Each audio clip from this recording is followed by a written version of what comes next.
Hello everybody, today's review is going to be about Anarchy Reigns. This game came out pretty early, I believe it was sometime last week, and I got my hands on it because a few friends have introduced me to it, or at least got me interested enough to go ahead and try it out. Now I put out an initial first impressions on it, but now I've played through the whole game so I can kind of give a review on it. It's basically kind of like a sandbox game, like in the style of GTA and like Infamous, for like a newer title that does that, but not very open world like.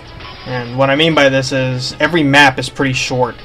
Like there's a grand total of like 4 areas in the game, and don't get me wrong, it can drag out, and actually that's kind of my problem with it. It just kind of drags out because the campaign is just kind of, to be honest, the campaign is just kind of this big, long tutorial to get you multiplayer items and characters and whatnot faster than you would if you actually played the multiplayer.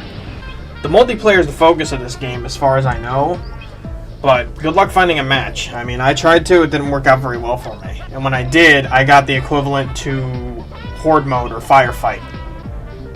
But there are other modes like Capture the Flag and Deathmatch and stuff like that. But I can't really report on them because after a week I still haven't really been able to find any real matches. And this is ranked or a player match. So, because the maps require up to 12 to 16 players or something like that, and you just simply can't find the players needed to be able to do that. So, you eventually work towards the multiplayer, but like I said, I haven't been able to find anything, so I can't really speak for that. As far as the campaign goes, this game is priced at $30 as opposed to $60. I'd say it's appropriately priced because one can easily play the campaign, and outside of a few setbacks, like some places where I know some small glitches and whatnot, and inconsistency with the frame rate at times, it's a pretty good experience. It's not bad. I definitely recommend it, but if this was $60, I definitely couldn't recommend it. Matter of fact, the fact that this price is cut in half is pretty much, it's priced appropriately, I believe. And for that price, you get kind of an over-the-top game that you really can't take too seriously. But that's not necessarily a bad thing, because like I said in the initial impressions, it goes out of its way to be over the top, but it's not ridiculous to the point where, say, Bulletstorm was. So, but don't get me wrong, you're definitely going to have, F this, F that in the game. But, again, it's not really to be taken too seriously, and there's stuff to enjoy. It just gets repetitive, that's all. I feel like a fucking celebrity in this town. Who the fuck are you?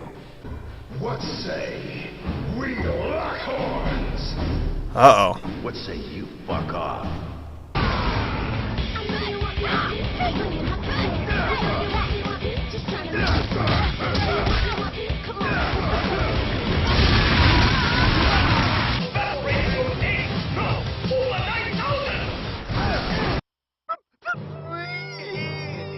Please, stop the pain!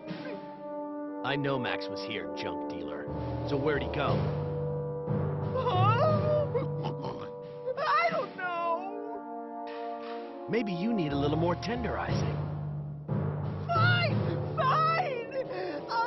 Go take a look at my records. And that's pretty much my impressions or my review now of Anarchy Reigns, because there's not really too much else to say. You got a few different characters you can choose from. You can switch them up as you play the arcade. The achievements, for the people looking for achievement stuff, this actually seems like a pretty easy game to go ahead and 100%. But again, that really comes down to if you play this game and really like it. I would recommend the rent and see what happens. But even if you go ahead to decide to buy it, I mean, let's face it, we've all wasted $60 on much worse games, so there is this. I'd recommend it to anybody who's played, like, say, GTA or even, like, Crackdown, because I guess this kind of reminds me of that with some of the ridiculous stuff you can do in it. But just keep in mind what you're actually in for here, because basically every world plays out the same, where you have 3 main missions and 3 side missions. And the side missions aren't required, but you might as well do them because every area works the same, where you need a certain amount of points in order to be able to proceed with the game. And it just kind of goes on like that. That being said, if you like this kind of game, it's definitely worth at least checking out. And that's pretty much all I have to say about this.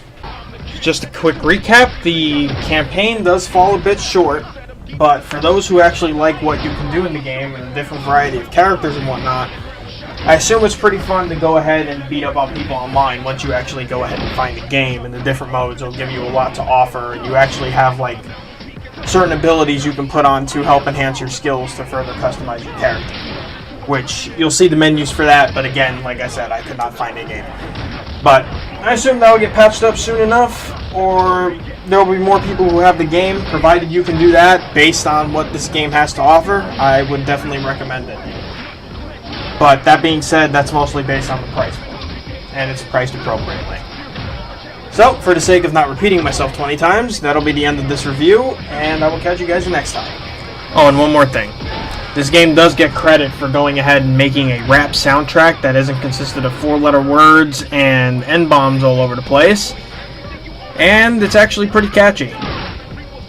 But like most things in this game, it kind of will go ahead and get repetitive after a while. For some of the major battles, you'll hear a different track.